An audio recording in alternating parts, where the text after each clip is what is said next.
Hello అండి. Welcome back to my YouTube channel Meena Gopi. ఎన్నో ఆశలను మోసుకొస్తున్న సరికొత్త లక్ష్యాలతో అన్నిట్లో విజయం సాధించాలని కోరుకుంటూ కొత్త సంవత్సర శుభాకాంక్షలు అందరికీ.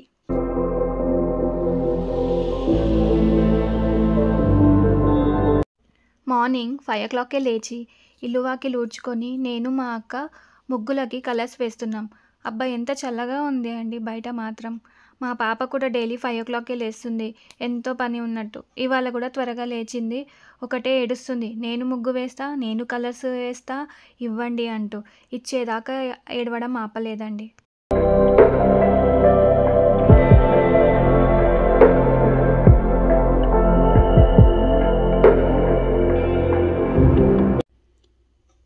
ఈ న్యూ ఇయర్లో మీరు ఏమైనా రెజల్యూషన్స్ పెట్టుకున్నారా? నేనైతే కొన్ని పెట్టుకున్నానండి. నేను ఏం రెజల్యూషన్ తీసుకున్నా అని లాస్ట్లో చెప్తాను. వీడియో చివరి వరకు చూడండి. మీరు గనక నా ఛానల్ ఫస్ట్ టైం చూస్తున్నట్టయితే please like, share and comment and also subscribe చేసుకోవడం మర్చిపోకండి.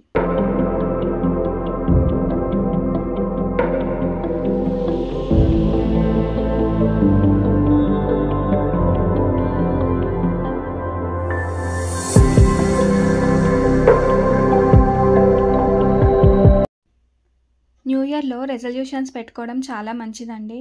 అనుకున్నది అనుకున్నట్టు టైంకి ఫినిష్ చేస్తాము. ఈ కొత్త న్యూ ఇయర్లో అడుగుపెట్టాం కాబట్టి ఈసారి తీసుకున్న రెజల్యూషన్స్ ఎలాగైనా ఇంప్లిమెంట్ చేయాలని అనుకుంటాము.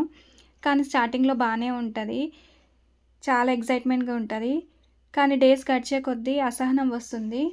ఇంకేముందిలే తర్వాత చేద్దాంలే అని పోస్ట్పోన్ చేసేస్తూ ఉంటాము. అలా కాకుండా అనుకున్న గోల్స్ని మనము హ్యాపీగా రీచ్ అయ్యి ముందుకు పోవాలంటే కొన్ని చిట్కాలు పాటిస్తే చాలు. అవి ఏంటి అంటే, ఆ గోలు ఏదైనా సరే మన వల్ల అయినవే పెట్టుకోవాలి. ఆశకు అంతు ఉండదు. మన శక్తికి మించి అవేవో పెద్ద పెద్ద లక్ష్యాలను మనం పెట్టుకుంటే స్టార్టింగ్లో బాగానే ఉంటుంది. తర్వాత మనము లక్ష్యము రీచ్ అయ్యే కొద్దీ కొండంత బరువుగా అనిపిస్తుంది. తర్వాత మనం గోల్ రీచ్ అవుతామా లేదా అని అదొక భయం కలుగుతుంది.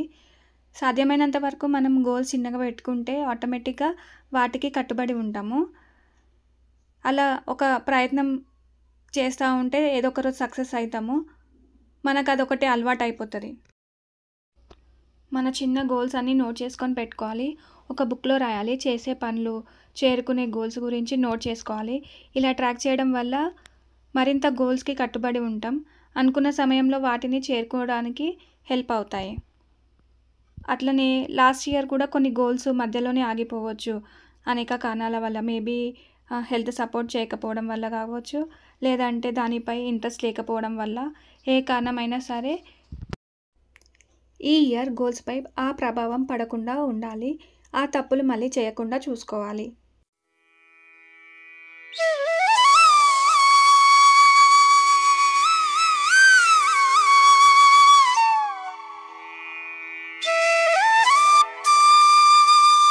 సెవెన్ 7:30 వరకు ముగ్గులు అయిపోయాయండి వేయడము. పిల్లలకి స్నానాలు చేయించి నేను స్నానం చేసుకొని బ్రేక్ఫాస్ట్ ప్రిపేర్ చేస్తున్నా. మా హస్బెండ్ గారు దీపారాధన చేస్తున్నారు. ఇది మిలెట్స్ బ్యాటర్ అండి. సజ్జలు, అరికెలు, పొట్టు మినపప్పుతో చేశాను. చాలా హెల్దీ అండ్ చాలా టేస్టీ. వేడి వేడిగా 2 దోశలు తినేయచ్చు. ఈవినింగ్ వరకు కూడా ఆకలి అవ్వదు. పిల్లలు చాలా ఇష్టంగా తింటారు.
మరి ఈ న్యూ ఇయర్ నేనేం రెజల్యూషన్ పెట్టుకున్నానంటే, మనకి బాధ్యతలు ఎప్పుడూ ఉండేవేనండి. మన కోసం మనం ఎంత బాధ్యతగా ఉంటున్నామో చూసుకోవాలి. మన సెల్ఫ్ కేర్ కానీ, మన హెల్త్ కానీ అది కూడా ముఖ్యమే కదా! టైంకి తినడం, హెల్తీ ఫుడ్ తీసుకోవడం, హెల్తీ లైఫ్ స్టైల్ అలవాటు చేసుకోవడం. యాజ్ ఎ హౌస్ వైఫ్ మనకి ఎన్ని పనులుంటాయి. అవి ఎప్పటికీ ఉంటాయి అలాగే. ఫస్ట్ టైంకి ఫుడ్ తీసుకోవాలి. హెల్తీగా ఫుడ్ ప్రిపేర్ చేసుకోవాలి. కొంచెం ఎక్సర్సైజ్, వాకింగ్ లాంటివి చేయాలి. హెల్తీగా ఉంటేనే కదా మనం మన పిల్లల్ని కానీ, మన ఫ్యామిలీని కానీ మంచిగా చూసుకునేది. వాళ్ళకి సపోర్ట్‌గా ఉండేది ఫ్యూచర్‌లో. మనమే కాదండి, మన ఇంట్లో వాళ్ళకి కూడా అలవాటు చేయాలి. అప్పుడే అది ఒక గుడ్ హ్యాబిట్ లాగా మారుతుంది. మరి మీరు ఏం రెజల్యూషన్ తీసుకున్నారు ఈ న్యూ ఇయర్‌లో? నాతో కామెంట్ బాక్స్‌లో షేర్ చేసుకోండి.